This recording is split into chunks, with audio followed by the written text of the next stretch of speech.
Mr. Speaker, I rise today to speak about the issue of public education in America and what we need to do here in Washington, D.C. to improve our public education system. I specifically rise today to urge passage of the Student Success Act in the name of putting students first. The bottom line, Mr. Speaker, is that right now the federal education bureaucracy has imposed more mandates on local classrooms, on students, on teachers, on administrators than was ever intended or contemplated by our Constitution, and essentially runs foul of the principles of federalism. That being that if power is not vested upon the federal government to do something, it should be left to the states or even more local subdivisions, in this case our local school boards. The Student Success Act seeks to empower teachers, administrators, parents, and students by sending control back to school boards and classrooms across this country. Mr. Speaker, the Student Success Act accomplishes a great deal for the sake of the student, and I'm going to spend a minute explaining how and why that is, but it's also important to point out what happens if we do not pass this bill. More curriculum mandates out of Washington, D.C. More testing mandates out of Washington, D.C. If we do not pass this bill, we get more of that.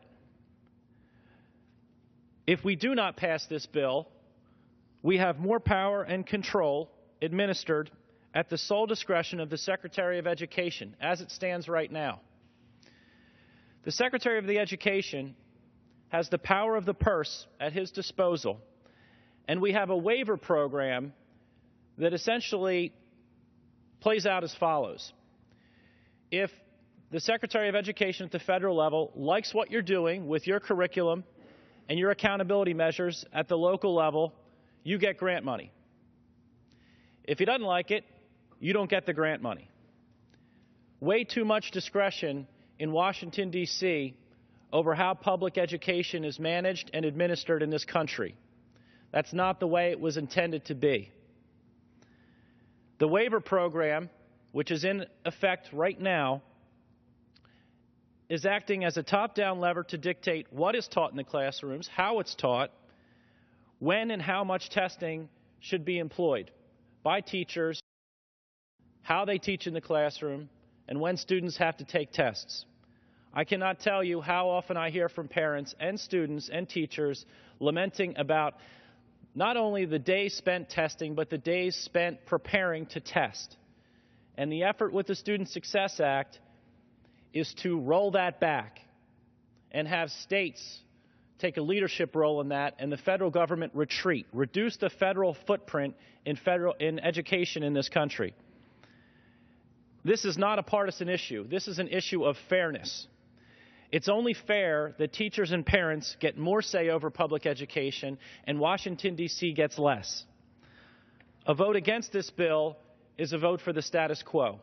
And I don't think anyone really truly wants public education coming more out of Washington, D.C. The Student Success Act ensures that states cannot be coerced into Common Core.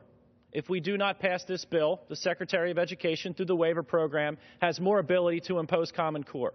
By passing this bill, states cannot be coerced into the Common Core curriculum. The Student Success Act eliminates 49 duplicative, ineffective federal programs. If we do not pass this bill, those 49 duplicative, ineffective programs stay on the books. The Student Success Act provides more flexible funding for school districts to fund their priorities at the local level. I want to thank Chairman Klein, Mr. Rakita, and all my colleagues on the Education and Workforce Committee for their work on the Student Success Act. Let's put children first and pass this bill. I yield back. The chair recognizes the gentlewoman.